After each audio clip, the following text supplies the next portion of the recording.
এই গল্প থেকে শিক্ষা হলো আমরা কি আমরা জানি না, অথচ আমরা আমাদের পরিচয় কি আমরা জানি না।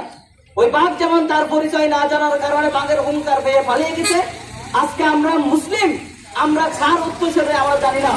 আমরা হযরত হামজা রাদিয়াল্লাহু তাআলা আনহুর উত্তরসূরি, আমরা হযরত আলী রাদিয়াল্লাহু তাআলা আনহুর উত্তরসূরি, আমরা হলাম হযরত আলী রাদিয়াল্লাহু তাআলা আনহুর উত্তরসূরি, আমরা হলাম সালাউদ্দিন আইবের উত্তরসূরি, আমরা হলাম এই বাংলার জমিনে ইসলাম এনেছে হযরত শাহজালাল রহিমাহুল্লাহর উত্তরসূরি।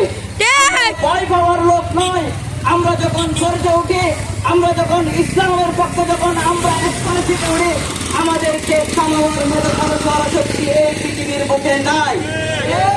এই মিডিয়ার মাধ্যমে আমি জানিয়ে দিতে চাই, এই ইসরায়েল সন্ত্রাসী গোষ্ঠী তোমরা জেনে রাখো, তোমাদের চেয়ে বড় বড়, তোমাদের চেয়ে লক্ষ লক্ষ বড় বড় দুশমন, ইসলামের শত্রু নমরুদ, ফেরাউন, আবু জাহেল, আবু লাহাব, তারা পর্যন্ত আমাদের সাথে আটিয়ে আসতে পারে নাই, মুসলিমদের সাথে আটিয়ে আসতে পারে নাই। আজকে তোমরা জেনে রাখো, আজকের মিডিয়ার মাধ্যমে, সরকারের মাধ্যমে ইসরায়েল এই সন্ত্রাসবাদী গোষ্ঠী তোমাদেরকে আমরা জানিয়ে দিতে চাই, আমরা হলাম সেই মুসলমান যে আমরা 1000 মুসলমান দিয়ে তাদেরকে হত্যা করেছি। আমরা 313 জন সাহাবী দিয়ে মুসলমান নিয়ে হাজার হাজার কাফের মুশরিক আমরা হত্যা করেছি। সেই জাতি আমরা, আমাদেরকে তোমরা এত ছোট ভেবো না। সেজন্য আমি বিশ্ব মুসলিমদের আজকে আমাদের ঐতিহ্য আমরা বলে গেছি, আমরা যে মুসলিম, আমাদের উত্তরসূরি, আমরা কাদের উত্তরসূরি আমরা ভুলে গেছি। আজকে সবকিছু থাকার পরও আজকে আমরা নির্যাতিত, আজকে আমরা চারিদিকে মার খাচ্ছি। কেন? কারণটা কি? একমাত্র একটি কারণ, এই কারণটা হলো আমরা ঐক্যবদ্ধ নই, আমাদের ভিতরে ঐক্যবদ্ধ নেই। কারণ আল্লাহ তাআলা সূরা আলে ইমরানের 3 নম্বর আয়াতে বলতেছে, ওয়াতাসিমু বিহাবিলিল্লাহি জামিআন ওয়া লা তাফাররাকু। এই দুনিয়ার মানুষ, এই আমার মুসলমান, এই আমার বান্দারা, তোমরা ঐক্যবদ্ধ হয়ে আমার দ্বীনকে, আমার রজ্জুকে আঁকড়ে ধরো।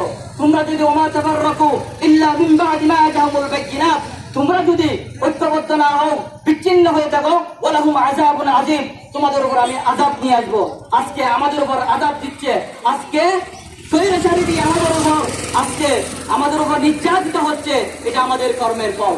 আজকে আমরা ঐক্যবদ্ধ না হওয়ার কারণে একজন সুসংগঠিত ঐক্যবদ্ধ জাতিকে কেউ ধ্বংস করতে পারে না। সেজন্য আমি বিশ্ব মুসলিম এবং সর্বস্তরের মুসলমানদেরকে আমরা বলবো, আমরা ঐক্যবদ্ধ হয়ে যদি থাকি, আমাদেরকে কেউ হারাতে পারবে না। আজকে ঐক্যবদ্ধ না হওয়ার কারণে আজকে মুসলমান নির্যাতিত, নিপীড়িত হচ্ছে। সেজন্য বিশ্ব মুসলিম ঐক্য করে আজকের এই মুসলিম বিজয়